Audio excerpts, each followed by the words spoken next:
শেষ বয়সে একটু স্বস্তির আশায় জমিয়েছিলেন প্রায় 2 লাখ টাকা, কিন্তু সেই স্বপ্নের সঞ্চয় কেটে কেটে নষ্ট করেছে ইঁদুর।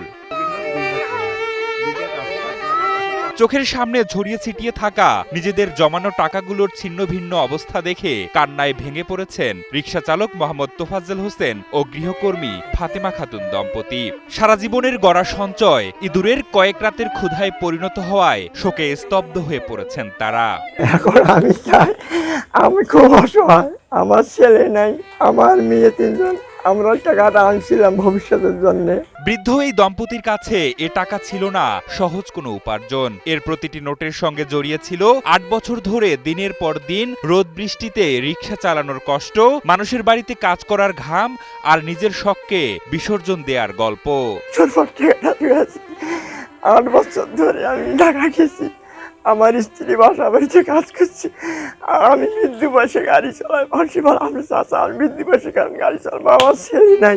গাইবান্ধা জেলার সুন্দরগঞ্জের দহবন্ধ ইউনিয়নের বাসিন্দা রিকশা চালক মোহাম্মদ তোফাজ্জল হোসেন কিছুদিন আগে ঢাকা থেকে ফিরে বাড়িতেই একটি বাক্সে জমা রাখেন এসব টাকা। কে জানতো সেই বাক্সে টাকা রাখাই কাল হয়ে দাঁড়াবে তার জন্য। তোফাজ্জল হোসেন জানান, গত 2 সপ্তাহ আগে তার এক মেয়ে অসুস্থ হয়ে পড়লে তাকে দেখতে ঢাকা যান তারা। ফিরে এসে গত 7 আগস্ট দেখতে পান বাক্সে রাখা তাদের সেই 2 লাখ টাকা ইঁদুর কেটে সম্পূর্ণ নষ্ট করে ফেলেছে। আমরা এই 12-14 দিন আগে ঢাকায় বেড়াইতে গেছিলাম আমার মেয়ের কাছে। ওখান থেকে আসি, দেখি আমার টাকাটা বাক্স খুলি, দেখি টাকাটা কাটি ফেলছি। 100 জন করিয়া দেখি সব টাকা আমার ধারে আসলে কাটিয়ে তুষ করে ফেলেছে। কাপড় পর্যন্ত তুষ করছে, বিছানার চাদর পর্যন্ত তুষ করছে, লঙ্গি হাতে তুষ করছে, পাঞ্জাবি থুসনো তার হাতে তুষ করছে, সব কিছু তুষ করিয়া থুইছে। আমি তো তাক দেখিয়ে পরে আমি অজ্ঞান আছি, আমি আর কিছু করতে পারিনি। পুত্র সন্তান না থাকা 3 মেয়ের এই জনক জননীর আশা ছিল বৃদ্ধ বয়সে এই জমানো টাকা দিয়ে দিন অতিবাহিত করবেন, কিন্তু সব হারিয়ে তারা এখন দিশেহারা। তাই বাড়িতে চলছে কান্নার রোল।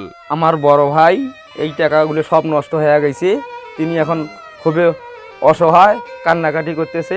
বহুদিন থেকে 8 বছর থেকে টাকাটা জোগাড় করছিল, তার এখন সব একদম নষ্ট হয়ে গেছে। তিনি এখন ধ্বংসর পথে, তিনি এখন কোথায় যায় দাঁড়াবে। সোয়ান প্রপার্টিজ লিমিটেড তৈরি করছে নিরাপদ, স্বাচ্ছন্দ্যময় এক নতুন ঠিকানা। সোয়ান গ্রুপের একটি পণ্য। সারা জীবনের সঞ্চয় হারানো দরিদ্র তোফাজ্জল হোসেন ও ফাতেমা খাতুনের এখন শুধু একটাই আকুতি, তাদের পাশে এসে দাঁড়াক সমাজের বিত্তবান ও সহৃদয়বান ব্যক্তিরা।